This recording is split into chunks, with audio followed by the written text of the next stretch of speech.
Okay, so welcome to the Half-Hearted Podcast with Jay Rainville. That's what I decided to call it. I almost called it Infinitely Limited, and we are with my guest, YouTuber. Is that what we're calling me? Well, I mean, comedic entertainer or Half-assed? comedian, Humorist? Comedian. Comedian? I don't comedian. I feel like I'm not sure what term actually really applies to what you do because you. Yeah, I feel like comedic entertainer is like the thing that kind of encompasses you completely. I'll take it. Can you do you accept that? It's not I don't mean it as a jab, but I just feel like I don't take anything as a jab. It's almost impossible to But jab me. did I forget anything? You forgot so many things. Okay, yeah, well that's right. Author. Yeah. Yeah. My co-collaborator on our card game Identity War, identitywar.com. Product guru. Yeah. Right, I'm a guru of the products. So how should we start this? I'm wondering how I should start talking to you because I guess we should just talk about what you're known for, which is that you are on, the socials, and typically what you're doing is reading a book that you wrote. That's right. I'm a prop comic. Yeah. I don't recall Carrot Top writing a book. Right. So, yeah. Carrot Top doesn't sell his props. That's where he's failing. So let's then go to the origin story. So just like myself, you started to get into comedy at a later age. Right. Much later. Yeah. So why? What age and why? I decided at 40 that I wanted to do comedy, and I was in a different marriage, and it was not going to be supported. So I blew up that life. Really? Okay. And then I came to where and then about 4 years ago I decided to get into comedy. So I'm 50 this year. Okay. So I started it. I wanted to do comedy at 40. I did a Second City stand-up class because I was doing public speaking at business events and stuff like that, and I wanted to be funnier. And then I did 5 minutes at Absolute Comedy in Toronto, and it felt so amazing. It was like the best feeling I'd ever had in my life. Do you do any of the jokes from the 5 minutes you developed at Second City? Do you still do them? Any of those jokes? I don't do them, but they're still fucking hilarious. Okay. Okay. I had a joke, one of the first jokes I wrote, and I've actually now this joke has been I wrote this joke in 2012, and this joke has been recycled by a lot of comics. I'm not saying that they stole it, but they came up with it on their own, probably, independently, because it's an analogy type joke. Sure.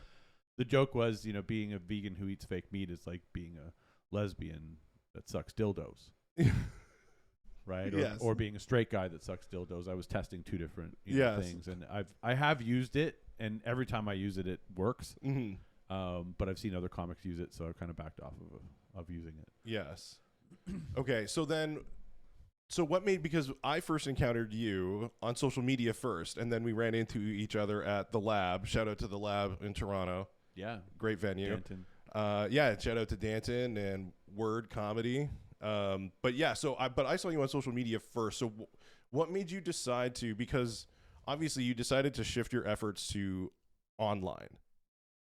I started online. That was the plan. You started online, and that was the plan from the beginning. Okay. Yeah. I wanted to do it in my basement, and I still do. Yes.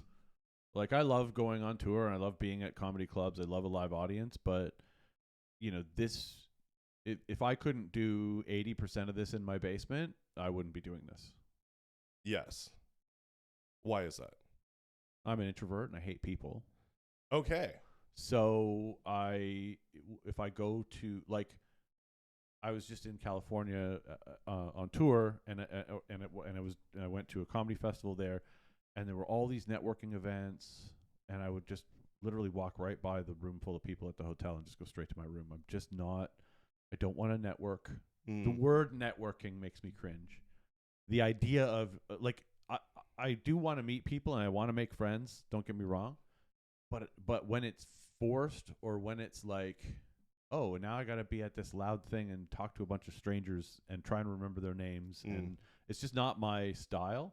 It's I'm kind of antisocial. So yes. I like to make friends, but sort of one at a time, not in these forced environments. Okay, so that's so that yeah, I that would explain why I don't see you at I didn't see you at a ton of like open mics and stuff like that, because Yeah. that's like you say an open mic, like that's everything that you just described. Yeah, and Right. I can do an open mic, but I find they're counterproductive because a lot of the comics are just sitting there working on their own jokes. They're not really paying that much attention to you. They're sort of worried about their bit, and so you sometimes can find jokes there that don't work, Mm-hmm. and then find they work on a regular audience just fine. Yes, it's tough because then there's also rooms where like you'll do it in a room full of comics and it works, and then you do it in front of an audience. Yeah. And it Oh doesn't yeah. work at all. Absolutely goes the other way. Yeah, Yeah. absolutely goes the other way. But I'm a like I like the fact that I can do it alone Yeah. in a room in a vacuum and yeah. I feel like when we've talked about this before, you went into it with a strategy, and I feel like is that true? Is that the case? It looks like I did. Okay.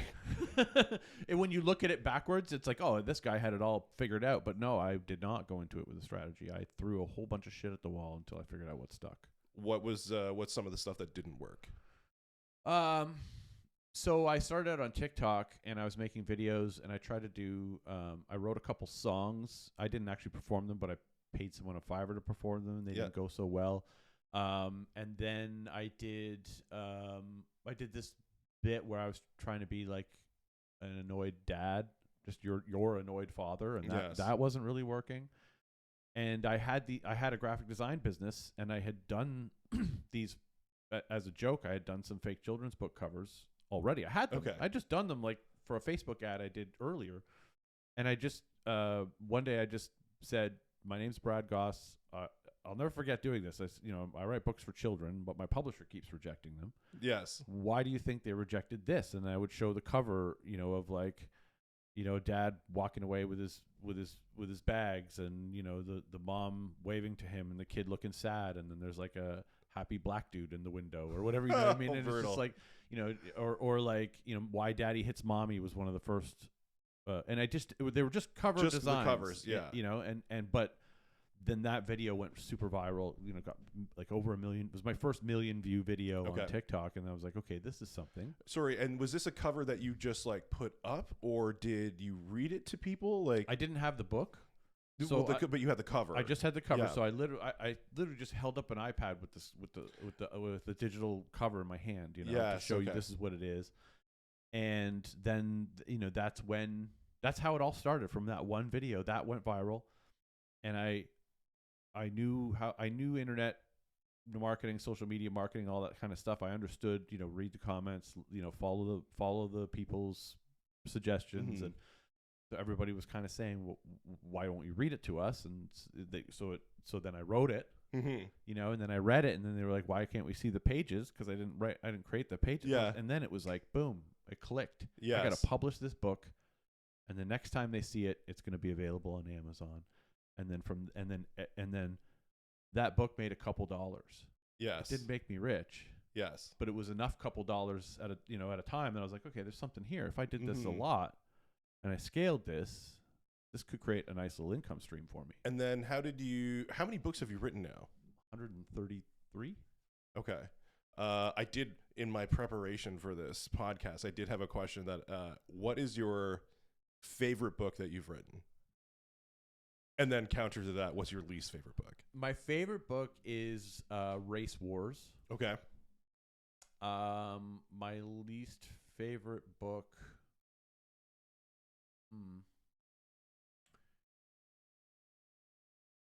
I don't know. I have a bunch of least favorite books. So one of them is The Cat That Shat. I don't know why I came up with that. I had to get it out of my mind, so I did it, and it does well. But I don't know. It's not my favorite. I would never read it on stage. Mm. I'm trying to think of books like I would never read on stage. Yeah, but probably The Cat That Shat. It seems more juvenile. It seems more like it's not on brand. Yeah, okay. It's not off. as clever as Mike Hunt. That's definitely not clever. That's I would say that I would say that's one of my least favorite, Mike Hunt, and it's my best-selling book, which is kind of weird. Yes. It's my least favorite because it always felt like it wasn't. I knew it wasn't my joke. It was just a new version, new thought on the joke. Yeah. You know, I knew it was kind of a hack, putting it together, and so when it took off, I was like, oh, I guess my interpretation of the joke was good enough.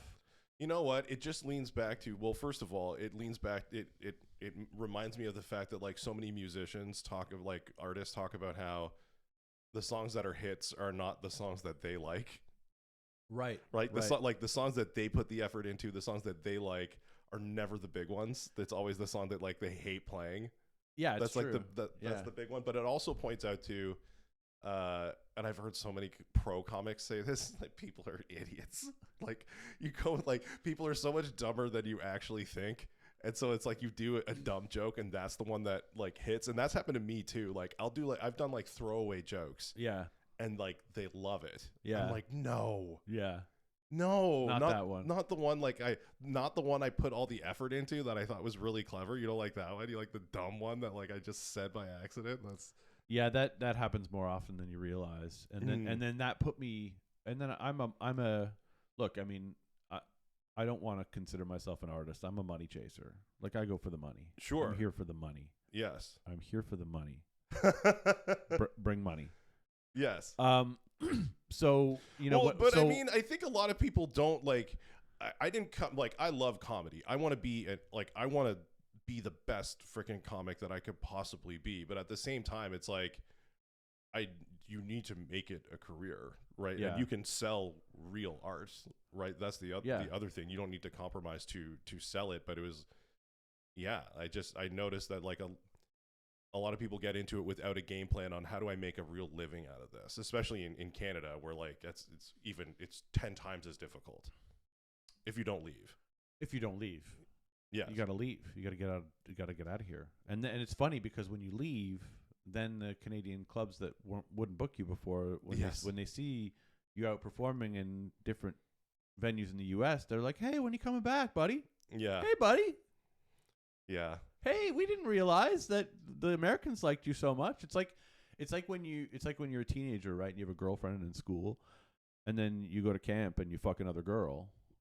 Right. Yes. And then you come back, and then the girlfriend's like, "Whoa, hey!" You know, she wants you back so badly because you know the other girl got some of you. Yeah, I have not had sex at camp. Okay. I did not go to any Christian camp. Well, so no, wait, I did. I went to a Christian camp. Did you really? Yeah, YMCA camp. Oh yeah, I guess that's like Christian. Technically Christian. They made us sing all kinds of. Oh, did they really? Okay. Johnny Appleseed and all that shit. We had to. Oh, yeah. You heard Johnny Appleseed? We sang it every morning. I know. I could do it right now for you. Do it. I want to hear. Yeah, I forget the words. The Lord's been good to me. Yeah. And so I thank the Lord for giving me the things I need, the sun and the rain and the appleseed. Oh, the Lord's been good to me. Johnny Appleseed. Yes. Amen. We just invoked somebody's name, Johnny Appleseed, for no reason.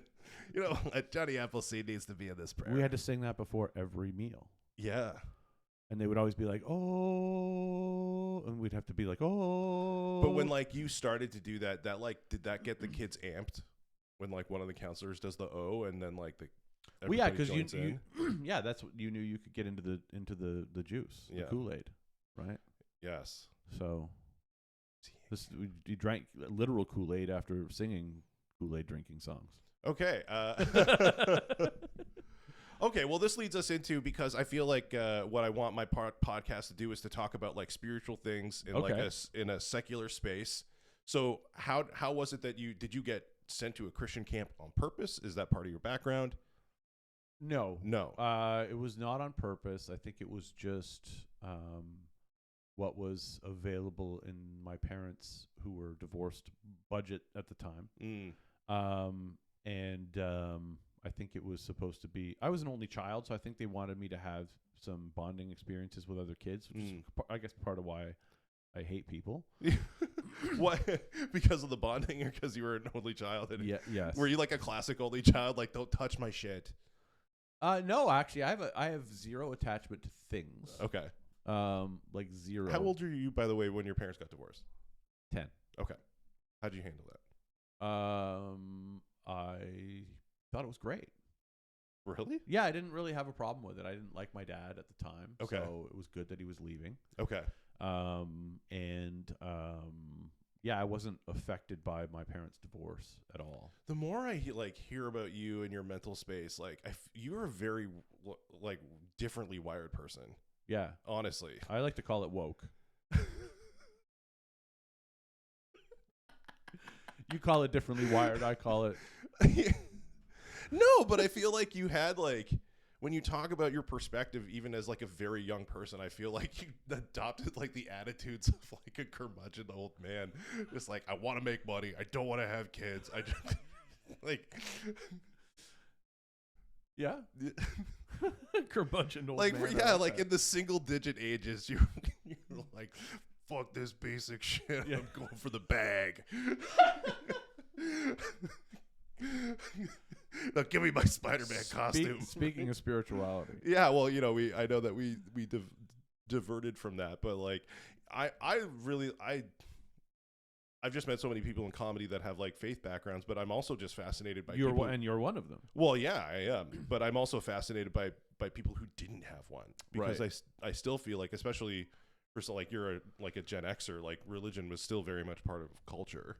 Yeah, my grandparents were religious. My grandmother would go to church, so I went to Sunday school occasionally if I happened to be at my grandmother's on a Sunday morning, mm-hmm. then that's where I was going, was to the church basement. But not the church, the church basement. That's where the Sunday school happens.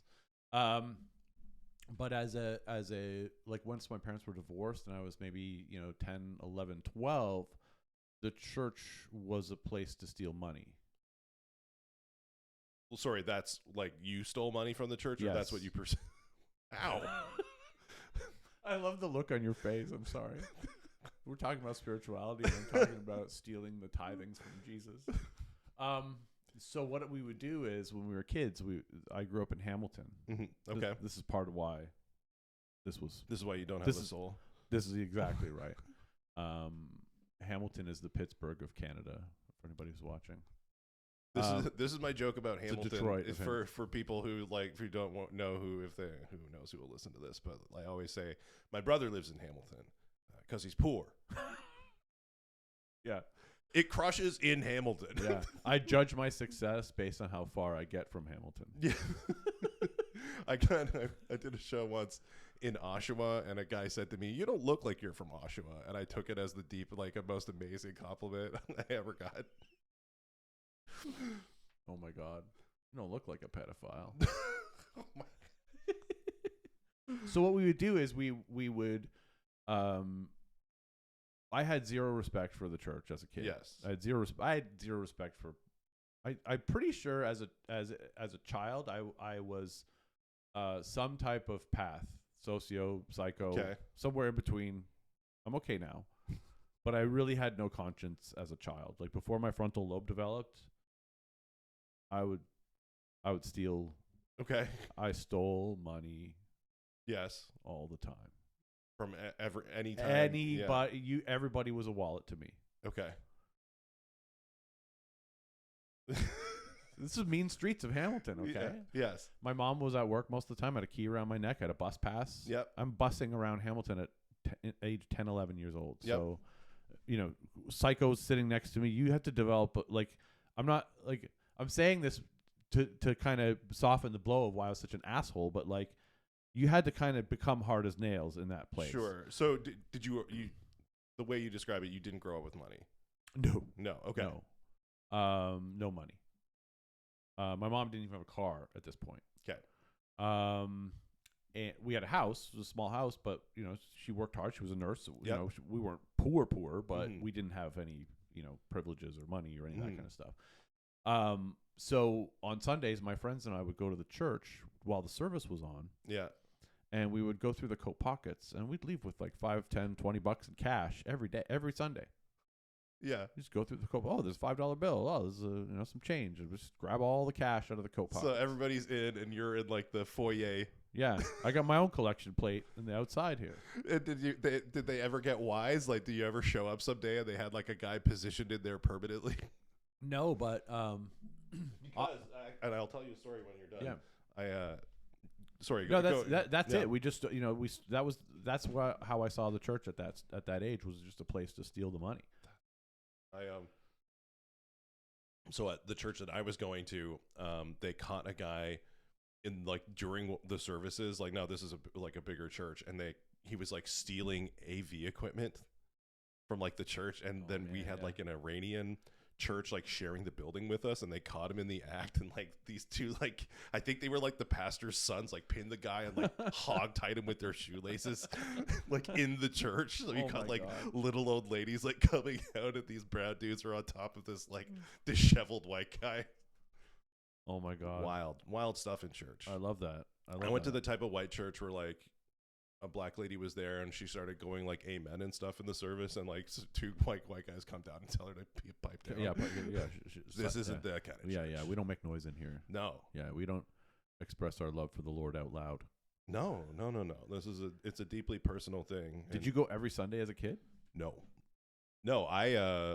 you just got into it after the yeah. So incident. I did 10 grams of like I was. Can we have you explain the incident on your podcast? Was this the first time you're telling the story? No, I haven't. Yeah, I haven't told the story. I'm so excited to be here for the first for my my origin your story. origin story. Yeah. So so my faith background is my parents were not religious.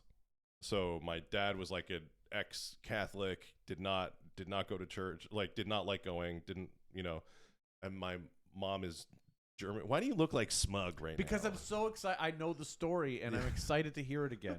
I'm so happy that you're telling it right now. Yeah, my mom was like German. I don't know what the church like. What's the German one? Lutheran. Oh, the Lutheran. Yeah, so okay. like Lutheran background, but like didn't go. So like I was raised like we did not go to church, and then I went to a Christian camp when I was 10 or 11 because these like family friends had their sons going, so we went. And like when we went, we had no idea that it was going to be like super Christian. And then, they like scared us with hell. And so I said, yeah, I want to go to heaven and stuff. But then like at the camp, so I'm like 10, 11, and then I leave the camp and never think about that experience like ever again. And then so when I'm 17, I do 10 grams of magic mushrooms. I'm in London, Ontario, where I have like step cousins that live there, and like whenever I would go, we would like as a teenager we'd just hang out. I love the word step cousin. I know, right? It's even more taboo. Yeah, all males. Step cousin, I'm stuck. Go ahead. I'm stuck in the dryer. Yeah. So then I did 10 grams of magic mushrooms, and then in that experience, I became very convinced that God exists. Yeah, and that's what they call a macro dose. Yeah, 10 grams is like twice the heroic dose, I think. Like the heroic dose is 5, but I didn't have any idea about the dosages at the time. So you just went all in. I just went all in, but it's like eating the entire bottle of Oxy just to figure it out. I don't know. I gotta test out my limits. Yeah, I don't think I knew what. I didn't know what I was. I had no idea what I was getting into. And that's how you found. Yeah, I just became not necessarily religion, but like that experience convinced me that like a God existed. That like that there is something beyond us that like knows me, loves me, and there's like a purpose to this. And then it wasn't until later that I discovered church, but I also was like I did my research on other religion. It was more on other religions, and like Jesus was the one that like made sense in terms of aligning to that experience. Okay. At the time, at least. Right. And not L. Ron Hubbard. Yeah, not L. Ron Hubbard, not like I looked at a lot of other, and I'm not saying that like when I was 17 that I had ironclad logic when I was like researching this, but I always thought but you came in with a feeling and an inspiration that came from an experience that guided you to something. Yes. Yeah, and definitely and the one thing that I still think is like there's like a synchronicity to life, right? To me, that like when you're leaning into your purpose and like what you should, like when you do what you should be doing, right, like when it feels true to yourself, like things start to click in a way that seems beyond you. Of course they do, yeah. Right, and things feel like they come through you instead of like when you write a good joke, like it feels like it was revealed to you rather than you just wrote it, or you tell it in the moment and it just flows through you. You didn't even write it. You're on It just the stage it just and came it just came out of you. It just came out, right? And so yeah, and I still feel like that as much as I'm at odds with church right now. Like I think it's odd that like when people like leave church, they like or yeah, it's like they have a problem with church, so they stop believing in God altogether. But to me, those are different things. Like just because his representatives suck doesn't mean that he doesn't exist. Right, that's fair. Right, so right. Because Trudeau sucks doesn't mean Canada's terrible. Well, yeah, exactly. CCP, China, right? Like you can make any sort of like an analogy. So yeah, I get that, and I'm not. I believe most of the things that you said. Like I believe that there is something bigger. I don't know if I believe it loves me. I think that's where I struggle. Okay. But I believe it's bigger than me, and I believe it's beyond my understanding. Mm-hmm. So I feel like there's got to be something bigger than us. But like I feel like we're just dumb like the ants. Like we don't know. No, I mean, well, we don't know what we don't know. Like I don't love the ants, but I'm bigger than the ants. Yeah, but you don't know the ants. I'm more powerful than the ants. Mm-hmm. I know enough about them. I know all I need to know about them. Yes. To not want them in my house. Yes. So I don't know. I feel like we're the ants to whatever the bigger thing is. See, I always think that's interesting. I always like when either if it's God or aliens, especially aliens, people always like describe us as like, oh, we're pieces of shit and the aliens are great and that's why they don't want to talk to us because like why would they get mixed up with like why I don't know why we presume, or even like when people do like Ouija boards and shit, like why do you presume that the thing you're communicating with is like good, right, or better, right? Like the aliens could be totally malevolent or what, you know, if there are any at all, which I'm leaning towards maybe there are. What does that word mean? Malevolent. I don't know what that word means. Evil. Okay. Like ill-intended. Dumb it down for me. But benevolent would be like generous. Yes, kind, I know. Right? Yeah. So malevolent is the opposite. I know what benevolent means because I was in telemarketing. We used to have to use that word a lot. See, there's so much that you have such a like an extensive history. Like I just like I got all day, buddy. Yeah. Well, I want to. I mean. Do you want? Are you okay with talking about your porn career? I'll talk about everything. Okay, good. Zero. You can ask me, and I'm not. Well, how do you get into porn? First of all, because I feel like because we are friends, and I don't want to, but I feel like it does take somebody who like has a description that ends in path. Right. Yeah. That gets into some kind of path that gets into porn. Yeah. I think there is some of that. I got into it in my early 20s, so I still didn't quite have. I love to think of the frontal lobe as like the thing that completed me, because before that, I know before I was 24, I had zero understanding and conscience, zero morals. Yeah, okay. I didn't give a fuck about anything or anybody, and then that changed when I was about 24, 25. Okay. But I started in the porn business at 23. Okay. And I was happy in that business. Production or acting? Production. I was in the tech side. I built porn sites. So I was, again, how can I stay home? Yeah. Okay. Okay. I'll build websites. That's great. I can stay home. Mm-hmm. Amazing. I'm 50 and I still want to stay home. Yes. So, or be in a comfortable place. Mm-hmm. I don't want to be driving to an office every day. I don't want to be, you know what I mean? I want to control my day. Mm-hmm. So I got into that because I was. And what year would this have been? 97. Okay. 96, oh, 97. Wow. Okay. So early days. Mm-hmm. And I was technically savvy. Mm-hmm. So I had a computer. I learned, I was like, okay, I want to build a website. I went to Chapters and I bought a Bible-sized, HTML manual, and I learned HTML and I was the type of person I could sit there one page at a time and do the tutorials and get to the end of the book. Yes. And then know the thing. Yes. Good. And then have it as a reference for later, and so because I was uneducated, I didn't have, I have a grade 10 education. I always kind of think of that as like, okay, this is, I don't need that. If I can just buy the book and power through the learning, I'll figure out anything. And so I learned how to build websites back then, and very quickly I realized if I want to do this and be successful, which I've always wanted, I needed to sell porn. There was only three things made money back in those days online, and they all began with the letter P. Okay, porn, Poker, oh, okay, and pills. okay. Those were the three things, and I was never going to be a pill seller. As I think my conscience lit up at that point. I was like, yeah, I'm not going to sell pills to people on the internet. Like, you know what I mean? I'm going to sell Viagra to some dude, and he's going to have a heart attack. Like, I can't imagine. Like, there was a line for me where I wouldn't. I say I had no moral compass, but it must have pointed at don't kill people. Sure, I guess so. I drew the line at culpable homicide. So that wasn't for me. In poker, I just never got into gambling. I enjoy Vegas and casinos, but I just never understood it enough. It seems bizarre that as soon as like the pandemic happened, like so many sports betting and gambling ads start to like flood. Oh yeah, we're just gonna sap you dry with the gambling. The seniors love to gamble, so we love to take money from the seniors. Yeah, apparently, and they love to give it away. Yeah, and I enjoy while you can, because I feel like old people are about to not have money really soon. Yeah, it's already happening. Yeah, we didn't kill enough of them with COVID, so we're gonna need another thing. And I like to jerk off.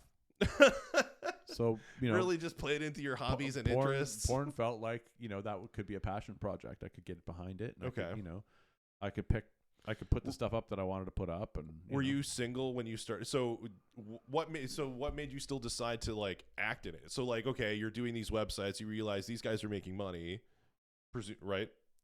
Or what made you decide to get into the porn end, like the production end?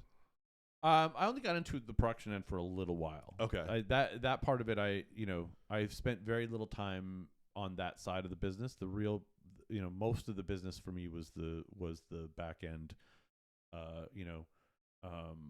Generating traffic, subscription websites, that kind of thing. It was kind of nerdy for the most part. I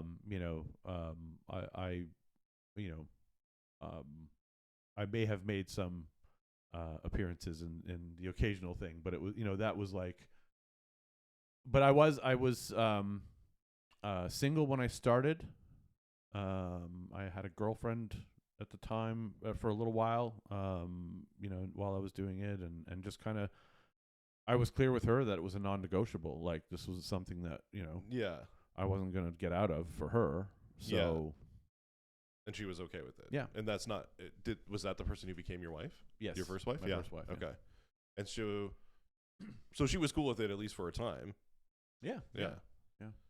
So you didn't do a ton of acting, but you had done some. But most of the time, you were in the the back end stuff part of it. Yeah, I did some filming, some some, I wouldn't call it acting.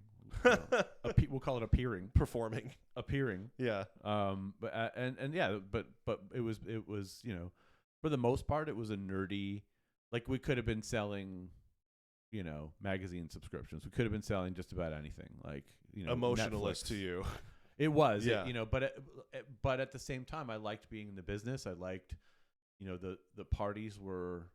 Did you go to those like crazy like Vegas conventions and stuff? Really?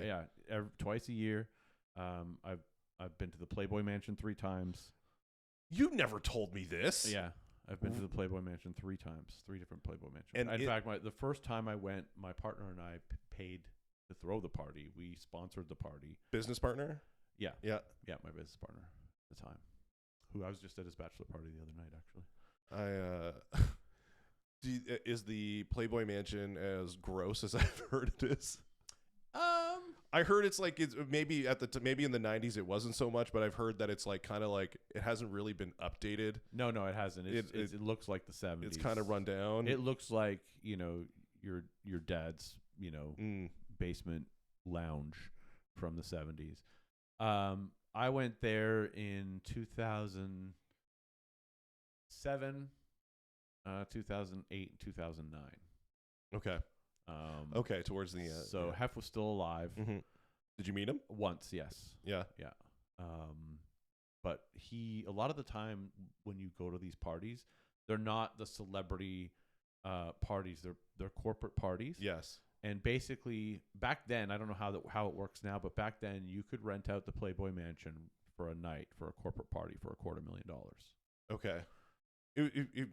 That's interesting. I never really thought of it as something that like people you would think you think of it as like the Playboy Mansion throws parties, but really it sounds like it was just like an event space.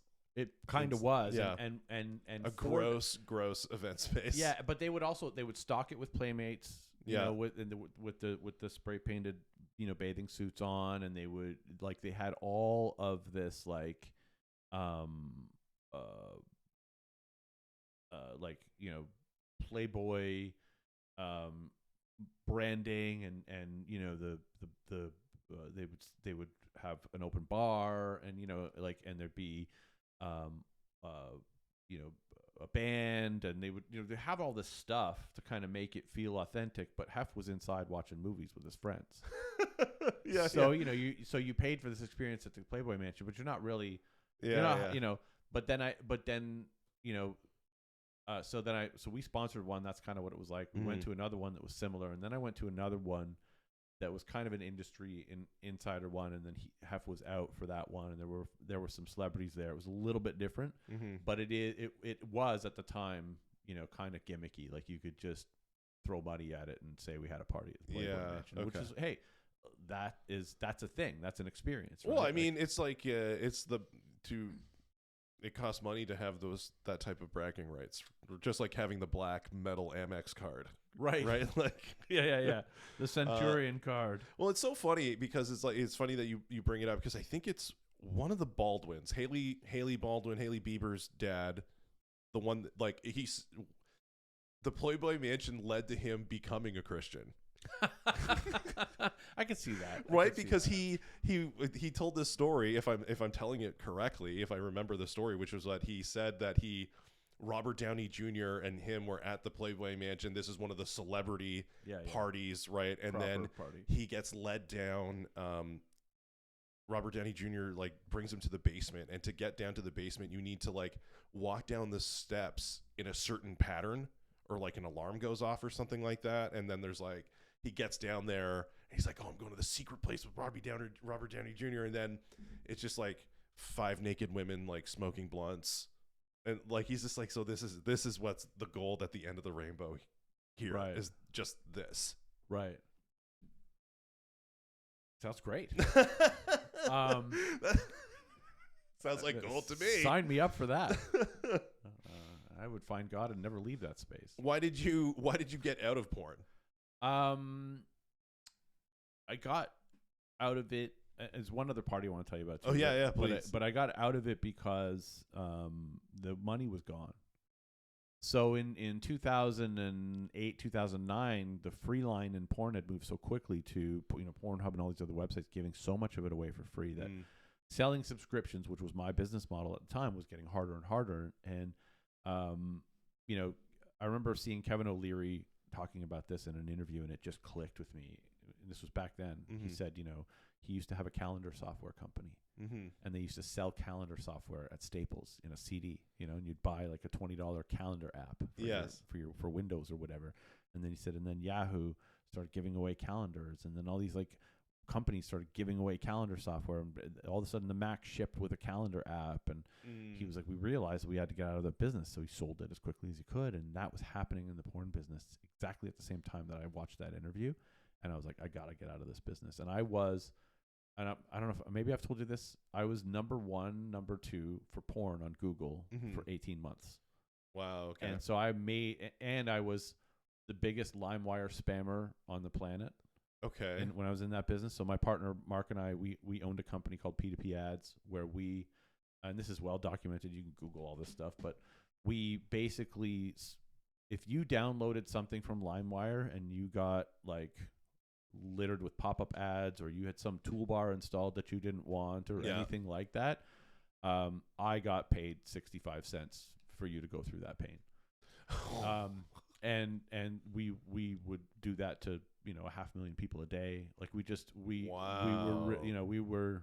some, this was the wild west. You could, back then, you know, if you were on LimeWire downloading shit, you were basically, you know, having sex with ladyboys without a condom. You were just out there giving it, you know? Yeah, I just wanted the new Korn single, but exactly. I got a lot more than that. Yeah.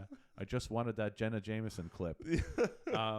And so, you know, I always kind of operated in a place where it was like this was always a temporary thing, but it was a 10-year temporary thing. I did it for 10 years. I made a lot of money in that time. And but yeah, I got out because the finances weren't there anymore. Yeah. And it wasn't going to be sustainable, 3 to 5 years out. How do people make money in porn now if most of it is free? So there are. Here's how it works. There, you have to be producing it. It used to be you could just go to, like, back in the 90s and the early 2000s, you could just go to a studio that had a huge VHS or DVD collection, pay them to license that collection, digitize their entire thing, and put it on a server somewhere so that people could watch it. And it was like, being in a hotel room where you could just watch porn. Okay. Now how it works is you have a specific fetish or niche that your website caters to, whatever that might be, and you make that particular flavor of porn, and you have so much that you put away for free, you put up for free on Pornhub and all these other websites, and then once people run out of watching, the 100 videos that you put up on Pornhub, and they're hooked on your particular, you cater to their thing, right? Like everybody kind of has this like I think of it as like a key, right? It's like we all have kind of our own custom key for what like gets us off, right? Okay. Like there's fetishes and there's kinks, right? You know the difference? No. So a kink is something you're just into. Okay. A fetish is something that you can't orgasm without. Oh, okay. What? Yeah. Really? Yeah. So one of them is like, so I it's can't like this live is a without person it. who psychologically or physically like ruined themselves because of whatever they're into. I'm unable to come unless it's this. Wow. Unless there's a. What? Yeah. Like, unless there's like a mask or whatever. Right. Like name your thing. Right. Well, okay. Weird. Okay. Yeah. Cool. All right. Good to. Yeah, good so to know. we've learned something today. I did. I've learned so many. I've like we've known each other for a while now, and I feel like I've learned some things about you that I didn't know before. This is great. But I'll tell you about one other party, because this was like the Playboy Mansion. It's one of those things it's like it's cooler to say you've been than to actually go. Yeah, fair. Yeah. And I think there's a lot of that's a lot. That's like a lot of things in comedy. It's like I finally got on the show that I always wanted to be on. There were 4 people in the audience. Yeah. I just went to California and performed, and it was terrible. So my dad got into the business with me for a while. He he approached because I feel like the story just gets more tragic. So I was working in my dad's furniture store for a couple of years in my teen years, and my dad had started a furniture store, and he kind of convinced me to come and work for him. I went and worked for him for a little while. Didn't like it. Didn't like retail. Didn't like the people. Started this business on the side, and then I started making more money in a month than I made in a year working for my dad. So I quit, and then I started making so much money. My dad kind of came to me and he was like, "How do I get in on this? Like, what what are you doing?" And so I kind of he gave me some money, and I built him out some sites of his own, and so he would come to the conferences with me because he was kind of in the business a little bit now, right? Sure. I think he just wanted to have fun and come to the things, right? And I took him to this party, and I will never forget the shit-eating grin on my dad's face. But I brought him to this party, and it was in the presidential suite at the Venetian. Okay. And it was a sushi party. I've heard of these. It's there's a naked woman on a table, and she's several covered in several naked women on massage tables around this, and like we're talking fancy. We're talking people serving champagne in tuxedos. We're talking piano player. Yeah. It was soft. It was not a kind of party where you were like loud music and DJs, and this was like a grown up party with naked women covered in sushi or everywhere you go. And I took pictures of my dad like squatting next to the girl doing this, and he had the blast. He had the time of his life at this party. And I like that was probably one of the more fun parts of that experience, was getting to bring, like, I brought my neighbor to the Playboy Mansion. You know what I mean? Like I was just like, so it was like it was more fun watching, and he was just an Air Canada pilot, and his wife was a flight attendant. It's just like you take these friends with you that have not been a part of this business, and you get to bring them into these experiences. That was like more fun than being in the business. That sounds crazy. I don't even know where to start with that. Bring your dad to the yeah. Okay. Yeah, we had different dads too. We different dads, different upbringings, different lives. So I got out of it in 2009. Mm-hmm. I realized this was not going to be financially right for me, and I did feel like I think I felt like it wasn't a challenge because it's easy. Like you can call yourself a good business person or a good marketer, but when you're selling something that people are addicted to. Yeah, like when there's a psychological, physiological, like some of the people who buy this stuff, they have a compulsion and a need for it, mm-hmm. which I understand. Yeah. I have compulsions and needs. But it never felt like people would say things like, oh, you're a really good marketer, or you're good, and it never fell on me as like that was a compliment, because I always felt like, you can't tell a crack dealer he's a good marketer. Yeah, you can't tell him like you're such a good business. Oh my God, you really have this. You got all your verticals dialed in, and you've really figured this out. It's like, no, I'm selling crack. Yeah, just like your marketing strategy. Yeah, just so it's genius, phenomenal. bro. This business model is just amazing. Showing up to this park at midnight, just yeah. stroke of genius. Taking that ounce and cutting up it into dime bags. That was nobody thought of that. Mm. So I got, I was ready to get out mm-hmm. one way or the other, but if it had been financially lucrative, I went from making so much money to making not much money. Yeah. Very quickly. And so that precipitated the decision. If I was still making lots of money, I'd probably still be in that business. It was just so comfortable. Yes. Okay. And so easy. But it did there was a component where I wouldn't say it was like soul sucking, like, oh, I'm a horrible person, I hate myself, I can't sleep at night. I slept fine. Yes. 600 thread count sheets are very comfortable. I don't know how many thread count is a good thread count. I may be wrong about that number. Maybe it's 1,000. It sounds good. 6,000? Is it 6,000? I don't know. I don't know. I mean, 600 seems... High thread count sheets are phenomenal. I don't recall seeing 600 at Winners, so... Okay. So then, if it's not at Winners, it must be good. It must be good.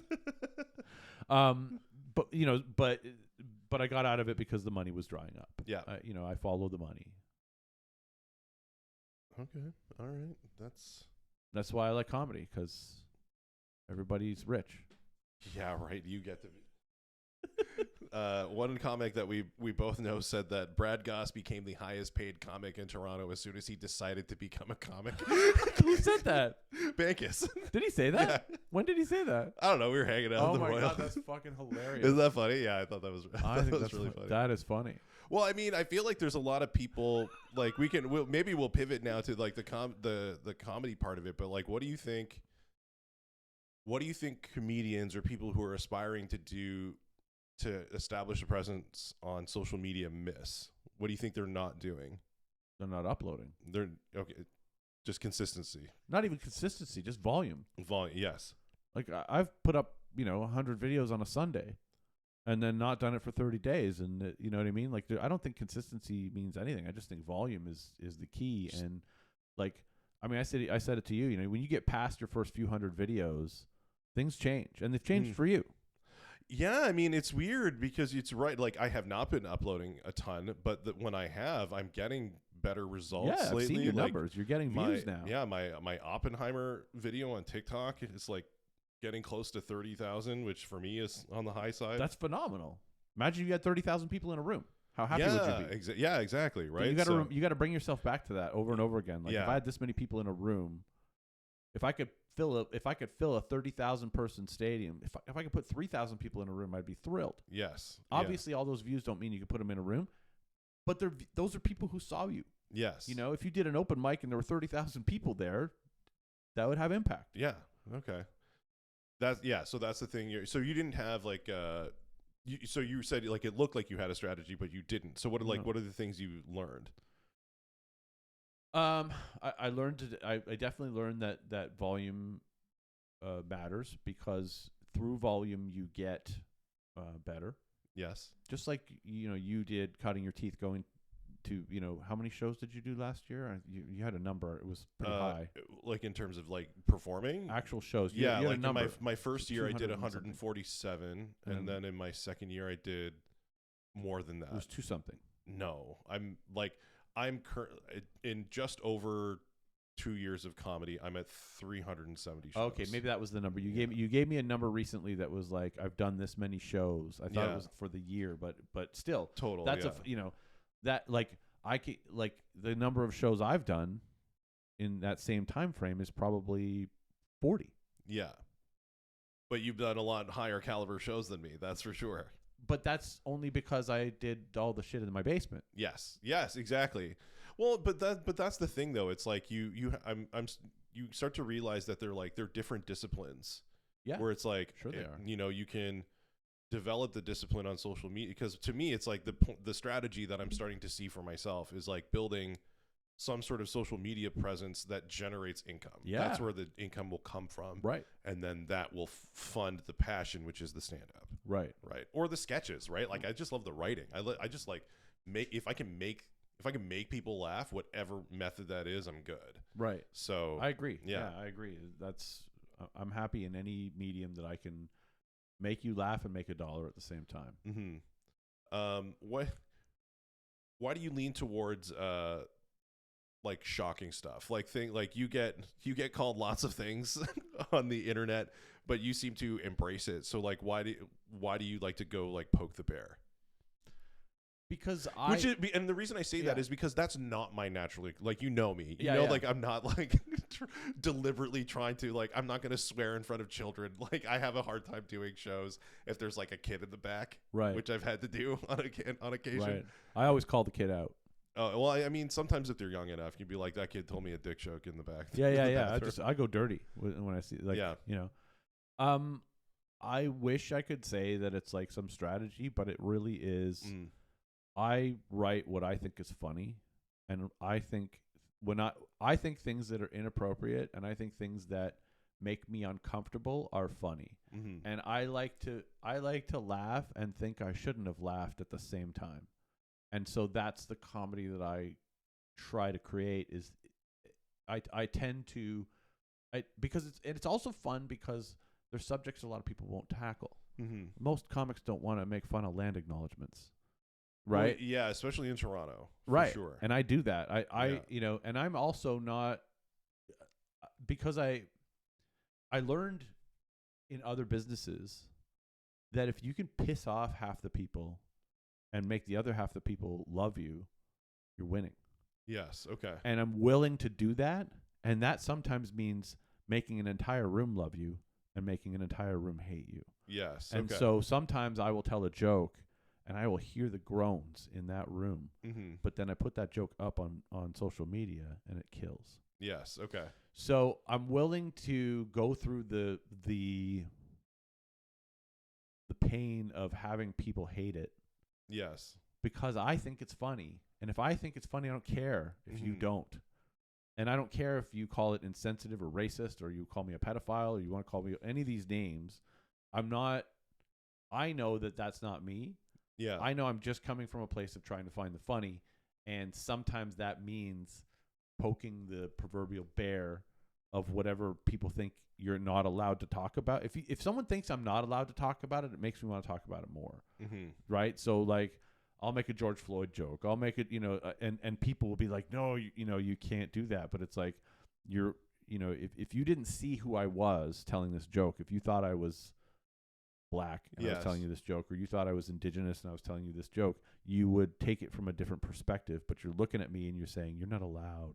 Yeah. And if you're that type of person, you're not my audience anyway. So I might as well piss you off, because now you're going to still talk about me on social media.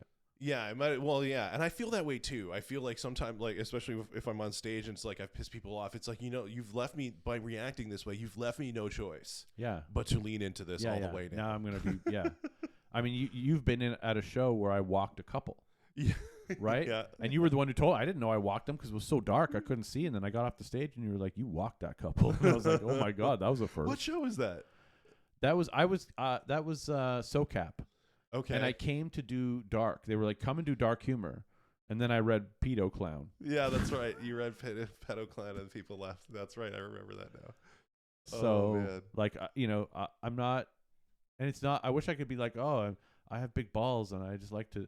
It's not that. It's this is what I think is funny. Mm-hmm. I can't go clean. I can't go soft. I don't know why. I just don't have that in me. It's like the darkness that it's like it has to come out in the comedy. Yeah. I feel like I look at your life and I see like you're successful, but you're also 100% on your own, right? Because you're an entrepreneur, you own your own business, like everything is entirely self-supported. So, what like makes you nervous about that? Nothing. You're doing it because I know that I could always, if I like. I don't know. I guess my biggest fear is like getting canceled by social media outlets where you would lose your audience, or you lose your audience, lose access to your audience. Yes. I guess that's probably a fear. I worry that sometimes I worry that that the path I've chosen is not sometimes I think I think I should be doing more shows. I think I should be doing more mics. But then I convince myself that I'm smart and I've done the right thing. Yes. But yeah, I think that's my biggest fear is probably getting somehow canceled, somehow deplatformed. But I also feel like I have to take the shot. Yeah. And if I wasn't taking this shot, I'd be thinking I should be taking this shot. So I'm doing exactly what I want to be doing. Mm-hmm. Like I've never in my life been aligned. Like I make less money now than I have made. I've made more money in my life than I'm making currently. Okay. But I've never been happier. Mm-hmm. And I've never been more content with where the money comes from, how it's generated, and what I'm doing every day with my life. So it's not about the volume of dollars as much as it is kind of about this is exactly what I wanted. Like yeah. If you told me when I was 19 that this is what I'd be doing at age 50, that I'd have this many books published, that I'd be selling the volume of books that I sell, that I would have this many people who follow me online, I would be thrilled with the outcome. Yeah. Like I would be like, yeah, that's amazing. Mm-hmm. So I'm this sounds so braggy when I say it like that, but I can't imagine doing anything else. Yeah. No. So I'm less fearful because I feel like I'm taking a shot that if I didn't take, I'd be thinking I should, and so there's no fear because it's like you deciding you're gonna, I don't know if you talk about this or not, but deciding you're gonna fire your agent and like get out of doing commercials. It's like it's not in line with what you should and like your sort of expectation of where you want to be, and so you stop doing it. You know? I mean, speaking to that, it was kind of nerve-wracking because you're like, I'm intentionally taking myself out of the system. Yeah, you texted me and you I remember I could tell this was not a small decision for you. No, I let go of my agent and but the more I thought about it, the more I realized is like my goal is freedom. Yeah. And like doing these self-tapes, doing these auditions, conforming myself to like what these people want, like this doesn't feel very free. And it's a waste of your time, right? It's like you're spending all this time going up to the bat, to try and get a job. To try to get a job, right? So it's all this time that I could be doing a podcast, I could be recording after, like I just, the amount of time that I was putting into it, just like I've said to when I was processing the decision, it just felt more and more like the juice wasn't worth the squeeze. Yeah, I could see that. And you already have a job. Well, yeah, and that's the other thing. I mean, I said to another comic, I was just like, it's not like I need the money. He's just like, whoa, check your privilege. I'm like, I just like it's just a normal life. It's just like a regular job, right? But yeah, like I wasn't counting on the money, so it didn't. Like I said to you, it's like the money. Second it helped job. build this. It helped build this, studio. Great. Sure. Like I got to, which I recorded, by the way. I got like time lapse of me painting it and shit. So. Nice. It's all coming. Yeah. But yeah, like it is nice, and it is the validation of being picked. Like, oh, I've been on TV. I've been Right. I've technically been in a movie. Yeah. Sure, it's a true crime reenactment documentary, but it's right. Like I've done these things, but it's not like my goal is to be free, and like I'm not there yet, and I didn't think that was getting me there. Right. So yeah, it works against your goal. yeah. Okay, moving forward, what do you want to accomplish next? Because I feel like you're in this like groove of you're starting to do more shows and like picking up on touring. You're like in this groove with the books. Like, what do you want to do next? I want to do more shows. I want to do more stand up without books because a lot of my stand up is me reading books. Yeah. And I feel like it's a bit of a crutch for me now. So I want to, I've been doing a lot of shows where I don't read books at all, or I do a lot of material without pulling a book out. Mm-hmm. But the books do kill everywhere I go. So I find it's like, well, they're very on brand, right? Yeah. So I almost feel like you'll never truly be able to escape it. But I feel like if you could like open and close like a 25-minute set with a book, with books, you'd be happy. Right. Yeah. That's kind of where I am, or somewhere in the middle. Mm-hmm. So, and the books pay the bills, so I like doing them. I feel like it's like every comic has their thing. It's like you see, Jeff Foxworthy at some point has to do a redneck joke. Mm-hmm. It's like that's expected now. Yes. And even like Andrew Dice Clay has to do his rhymes, and there's certain things that certain comics have to do, and if that's that thing, I'm totally happy with that. Yeah, I like doing that. But yeah, I think what's next for me is more shows. I'd like to do more touring. I'd like to travel more. I really enjoyed doing stand up in the U.S. Yeah, you know what? We didn't talk about that at all. Tell me. Well, sorry. I've only been dropping hints the whole podcast. So, no, I'm just kidding. Well, no, but like I feel like we still need to give Brad's apartment like a good try. Yeah, we have to work on that. Yeah, we do. Yeah, I think we need to make another one without any of the music, and I think it'll do well. Yeah. Okay. Yeah, we gotta set aside some time for that. For yeah, sure. You know what? Maybe after this we can start. Maybe we can sketch out the next one. Yeah, I think there's something to be said about having characters, recurring characters, puppets, not ventriloquist style, but like Sesame Street style. Yeah. And I think I love the idea of building out this persona of a fake children's entertainer. Yes. But yeah, that's what's next, and I guess I also have decided that I need to push a lot harder on social media, and I learned that in LA when I did a collab with a guy calls himself Scumbag Dad. So let's do that. Let's talk about this. So you just did 2 festivals in the U.S. I know one was in LA and one was Omaha, Nebraska. Okay, so which one was first? Omaha was first. Okay, how was that?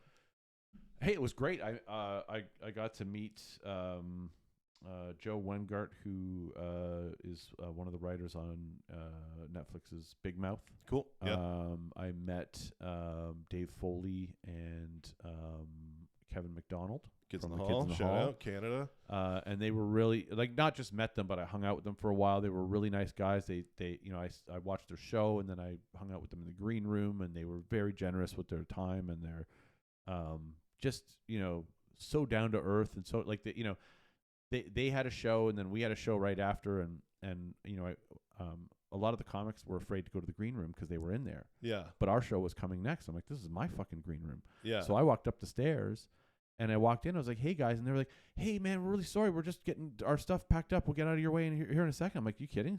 Stay. Like, yeah. Like I can't believe I'm in the same room with you guys. Like I grew up watching you on TV. I was, one of the few times in my life I was like starstruck. Yeah.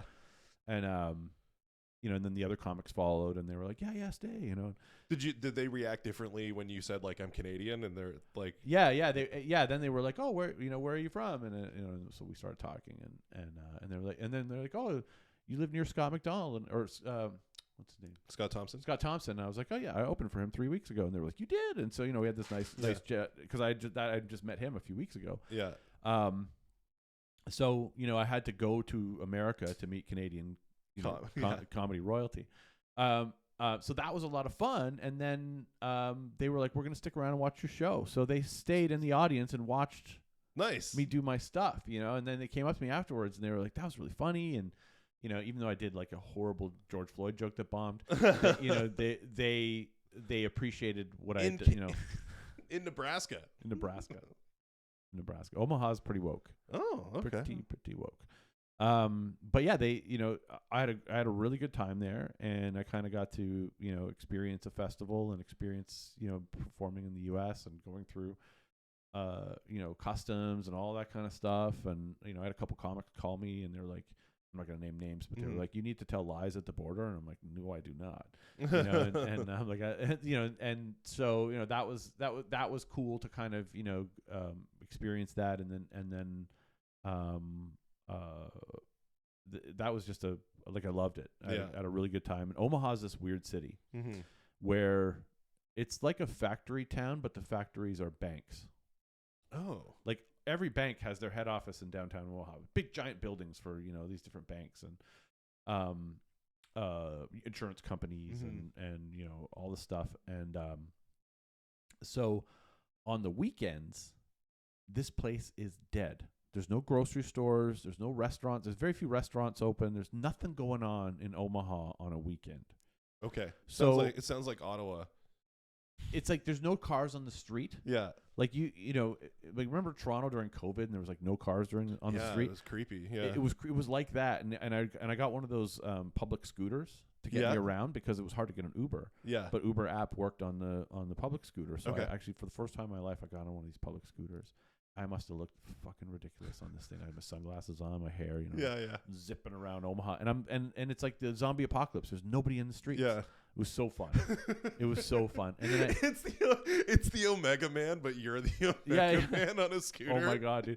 And then this guy messaged me on TikTok, and he was like, "Did you just ride by my work in Omaha, Nebraska?" And I'm like, "Yeah." He's like, "I can't believe I just saw you on a Lime scooter." I just picturing you with your son. Yeah, it's such a good image.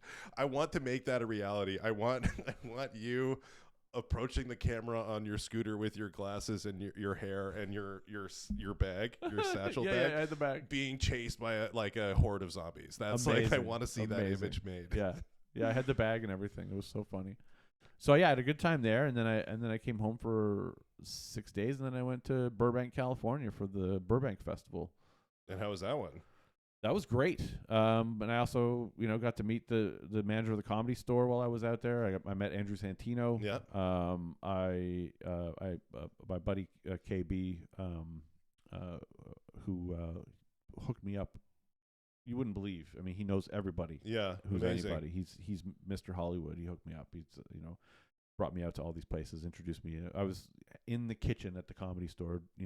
Like. Unbelievable experience. Yeah. Unbelievable experience. It's Mecca. Yeah. And and I have the cell phone number of the manager, and so it was a really, but then so I did 2 shows while I was out there. I went to the store, and then I got to collab with Scumbag Dad, who has like 5 million followers on TikTok. He's doing some stuff similar to me in the beginning. He had kind of had this persona being a shitty dad. Yeah.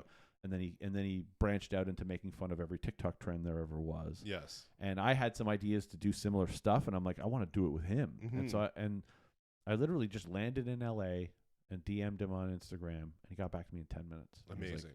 Like, how's Thursday, 2:00 Glendale? I'm like, I'll be there. Yeah. And I showed up, and he brought a whole bunch of other TikTokers that all had millions of followers. Wow.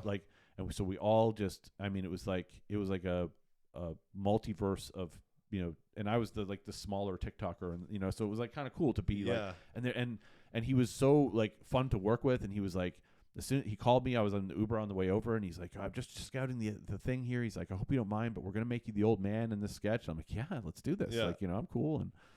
And so we did like 4 or 5 videos in like 2 hours with this guy, and it was just incredible. Yeah. Incredible. And it really made me think like I got to do more, stuff with other people, more, more collabs, more content, more social media kind of stuff, and the shows, Yes. kind of have both on the go at all times. Yes. Okay. Wow, and how were the actual shows? The shows were pretty good. The first show it was at Flappers in Burbank. The first show was okay. Mm-hmm. The second show was amazing. Yeah, I've been putting clips up on TikTok and Instagram, and it was, I told my joke about naming my Tesla Cosby. Yeah, I told my land acknowledgement joke. I read Dad's a Cuck, which they loved. And then you gave me an idea for a joke that ended up kind of bombing for me. Great. Thanks. It was up to me to take it, but you were like, you said something about, say something. I think you said, because Jay and I were texting back and forth, you said, because I was like, I'm thinking about doing a topical joke about being here in Burbank. And you were like, why don't you do something like, I'll never, it's great to be in Burbank. I'll never forget the first place I saw a homeless person take a shit in the street. Yeah, that's right. Like yeah. That. And it's funny because I actually have a picture of this woman on my phone because I wanted to be able to prove that this happened. I'll send it to you if you want to show it in the podcast. But she had a green dress on and she was pushing a wheelchair around Burbank. Yeah. And the wheelchair had groceries in it, and this dress was too big, and so her tits were constantly out on full display. Sure. And I learned something valuable about myself is that tits are tits. It doesn't matter if they're homeless. Yeah. And so I made a joke, about this is my first time in Burbank. I'll never forget the first place I saw homeless tits. Oh, okay. Fucking silence. And it was my last joke. Oh. This was one of those pro places where they have a timer. You could see, and the light had gone on. I had 30 seconds. I had 30 seconds left, and I was like, I'm going to leave you with this. I thought it was going to do well. And then all I did, and it's so funny because I used to dread telling a bad joke, but now I kind of learned to lean into it. Yeah. And then I was just like, this is where we went off the rails. I lost you on homeless tits, and then they started laughing. I got them back, and I was like, we just talked about a cuckold father, and I lost you on homeless tits, nice. And they were, nice. and they were, I had them back, and I was like, okay. Good. So it worked out in the end, but Yeah. it was like, it was like, sometimes the true jokes are the best jokes when it's like, it's a real thing because maybe other people saw her. Yeah. But I guess I was the only one who saw her tits. Well, yeah, and it's tough to it might also have felt like punching down if I think of it, but I have never I have never been able to get a homeless punchline to work. Yeah, see, I've struggled to make the audience laugh at the homeless as much as I do. It is difficult. It is difficult. Yeah, it's like when I dedicated a long time to try to make a bit about war funny, and it's not happening. I was in BC with Armin and Ben, and we were at this small club. I can't remember the name of it. We were just doing we did sets at this club in Vancouver one night. This extra show kind of thing, and there's so many homeless in Vancouver. I was making homeless jokes. Yeah. And they weren't hitting. They never hit. I don't know why. Why do I keep doing it? And the comic after me, I mean, I might as well have just handed him the joke. He walked up after and he was like, shout out to the people from Ontario making fun of our homeless. He's like, good on you. I'm glad somebody said it. He's like, they've had it too good for too long. And I was just like, fuck. That's so funny. He's right. Let's see. I just want to check our time. How are we doing here? All right. We're doing good. Are you ready for we're going to close up with the lightning round. Oh, I love lightning. I have lightning round questions. Are you ready? Yeah. Okay. Talking or texting? Texting. Okay. Favorite day of the week? Monday. The last physical CD you bought? If you can remember. Metallica, Hardwired to Self-Destruct. Okay. All right. What was your favorite TV show as a kid? Bizarre with John Biner. What's that? You didn't watch Bizarre No. growing up? That's where Super Dave Osborne was born. Okay. I don't know if I ever actually saw it. It was a Canadian comedy variety show, and it was amazing. Absolutely amazing. That's where Bob Einstein cut his teeth. Okay. Who's your hero?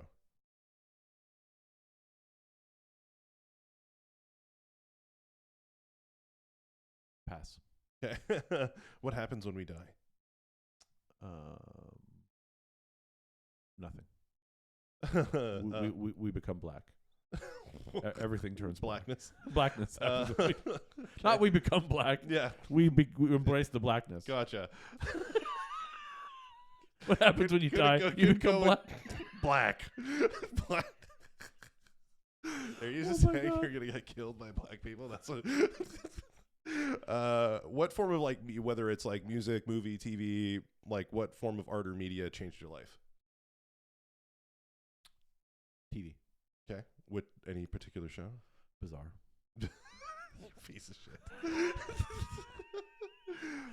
Just all comedy shows really shaped me as a kid. Like I watched a lot. My parents were into comedy, so anything comedy, like Saturday Night Live, all that kind of stuff. National Lampoon movies, Yeah. What do you wish you could quit? Smoking weed. Okay, and finish this sentence. Taylor Swift is hot as fuck. Nice. All right. Yeah, I'd hit it. Yeah. All right. Yeah. Yeah. All right. Well, Brad Gosse. She's over 18, right? Oh yeah. Okay. Yeah. She's. Yeah. I knew. I'm pretty sure born in 1989, like the album title. Okay. She is. I think she's like 6 feet tall too. Perfect. Yeah, because you're a tall guy yourself. I'm a big boy. Yeah. Well, thanks for being on my pod. Thanks for having me on the man, pod. I love the space. I think this is going to be a great setup for you. Yeah, I hope so. Yeah, man. Gonna start putting them in the bank. Let's do it. Yeah, man. All right. Thanks, everybody. Like, follow, subscribe, comment. Right. Do all the things so I can quit my job. Or don't do the things, but But do the things. You made it this far. Yeah, that's right. All right. Have a good one. Thanks, man. Thank you.